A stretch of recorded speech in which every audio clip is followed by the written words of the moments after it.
क्षण क्षण काल इकट्ठा होकर लंबा युग बन जाता है। क्षण को शूद्र न समझो भाई, यह जग का निर्माता है।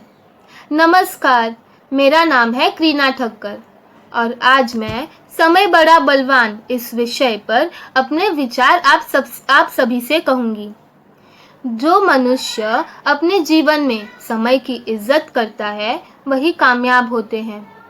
यदि यह कहा जाए कि समय का सदुपयोग ही प्रगति का मार्ग प्रशस्त करता है तो इसमें कोई अतिशयोक्ति नहीं होगी। दोस्तों, समय मानव के लिए एक वरदान है। जो इसका सदुपयोग करता है उसके लिए यह खुशियां और सफलता के ढेर लाता है। समय का दुरुपयोग करना पाप के समान है। जो मनुष्य समय का दुरुपयोग करते हैं वे अवश्य ही अवनीति के गर्त में समा जाते हैं। समय किसी की प्रतीक्षा नहीं करता। जीवन का जो समय व्यतीत हो गया वो कभी लौटकर नहीं आता। इसीलिए मनीषियों ने समय को पहचानने का उद्देश्य दिया है। समय जीवन है और समय को बर्बाद करना जीवन को बर्बाद करने के समान है। जो समय के साथ चलते हैं वही अपने लक्ष्य को प्राप्त करते हैं। संत महात्माओं का भी यही कहना है कि मानव जीवन बड़े भाग्य से मिलता है। बड़े भाग मनुष्य तन पावा, सुर दुर्लभ सब संतन गावा। दोस्तों, निश्चय ही मानव जीवन सकर्मों का फल है। तो आइए हम इस जीवन को अच्छे से उपयोग करें।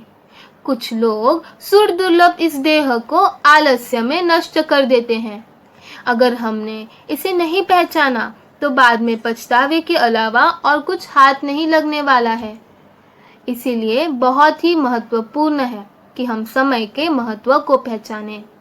फ्रैंकलिन ने कहा था कि अगर तुम्हें अपने जीवन से प्रेम है तो समय को व्यर्थ मत गवाओ, क्योंकि जीवन इसी से बनता है। और मैं फ्रैंकलिन की बात से सहमत करती हूँ। प्रवाहमान समय गंगा की अबाध धारा के समान बहता रहता है। इसको रोकने वाले नष्ट होकर किसी गर्त में समा गए हैं। इसका पता तो आज तक नहीं चल पाया है। जिसने समय की कीमत पहचान ली, समझो उसे सफलता की कुंजी मिल गई। हमें महान लोगों के उदाहरणों से प्रेरित होना चाहिए, जैसे कि गांधी जी। गांधी जी के पास प्रतिदिन अनेक पत्र आते थे और वे हर पत्र का उत्तर अपने हाथों से लिख कर देते थे।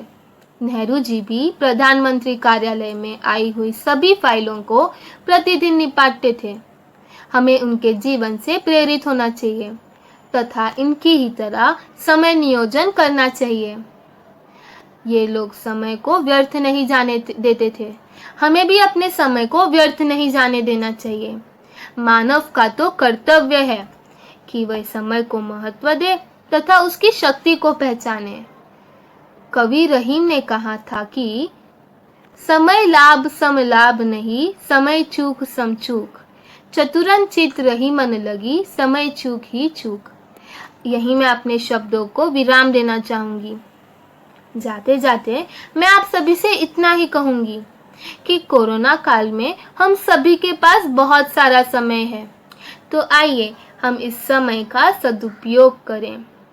हम अपनी कलाओं को बढ़ावा दें, पुस्तकें पढ़ते रहें तथा अपने समय को जाया न जाने दें। यह अब इस समय में जो हम उसका उपयोग करेंगे यह आने वाले कल में हमारे ही काम में आएगा। दोस्तों, समय का सदुपयोग करें क्योंकि समय बड़ा बलवान। धन्यवाद।